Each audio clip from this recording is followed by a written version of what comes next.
Happy Ibon mga kapakpak kayo, no? Welcome, welcome dito sa street natin yun. Ginagawa yung daan natin. Ito yung pinsan natin.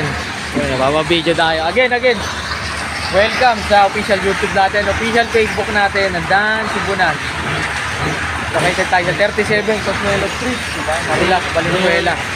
Ang ganda ng topic natin kasi every tawag doon, mag-flex tayo ng mga ibon para sa mga newbies at sa mga gusto magbalik. Yan, flex tayo ng mga ibon na pwede nyong alagaan. Yan. Wala nang tara, videoan natin to. Thank you sa pizza natin. Only Jason. Galing ng to kanina. Ito, saan? Isa sa mga napakaganda. Pero syempre, bago ang lahat yan, kapakpak. Bago lahat yan, bibita nga pala. Shoutout to. Tropang Kangkalu. Hindi. Again, nagdi-deliver tayo sa Bulacan. Tama. Buong Bulacan, buong Cavite, buong Laguna, Batangas, Batangaya. Ang motor, tatakbuhin natin. Yan. Message nyo lang ako sa Facebook natin, YouTube natin kung may mga questions sila. So again, balik na tayo. Kasi baka nagtatanong sila, ito, napakaganda. Isa sa mga pinaka-the best talagang alagaan din. Siyempre, para sa mga newbies, ito mga tinatawag na parakeet. Pero, mag-focus tayo dito sa mga rainbow parakeet. Yan, napakaganda. Meron pa nga dito crested. Ang ganda ng color pigmentation nila. So ito yung mga rainbow kung mapapansin mo. Yan, napakaganda ng rainbow talaga yung So lovebirds din sila. Pero tinatawag sila na sa mutation ng African. Parakeet lovebirds. Pero dito sa parakeet lovebirds, syempre iba-iba yan. Merong violet din. Merong green. Merong yellow. Pero mag-flex tayo dito sa mga rainbow parakeet.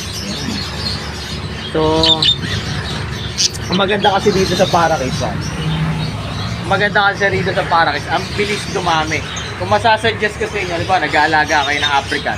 Tapos ang tendency sa African lovers, medyo naiinip kayo. Kasi hirap magpa-itlog eh.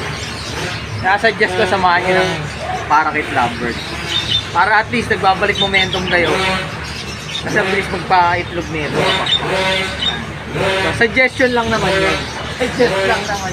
Mag-alaga ka kahit isa. Kasi pinakamaganda rito sa parakeet, napakadaling i-identify kung yung lalaki, babae. Usually, pag babae, mga white nose. Ayan sana. Tingnan mo yung mga white nose. Mga puti yung ilong. Pero pag lalaki, mga blue nose. Yan. So, ganun lang yun . No need na masyadong DNA. Hindi katulad sa mga African natin. Medyo challenging lang yung pag-gender. Pero, both maganda talaga. So again, sa mga newbie na gusto mag-start, pang-regalo sa mga pamangkin, sa anak, diba? Pinaka-the best mag-start. Ito mga parakeet lovers. And, depende na sa'yo sa kung anong kulay ang gusto mo. Pero, sasuggest ko, syempre, ito mga rainbow parakeet. Pero syempre, kung ano yung trip mong kulay, yun na yung alagaan mo. Tama ba yun, idol?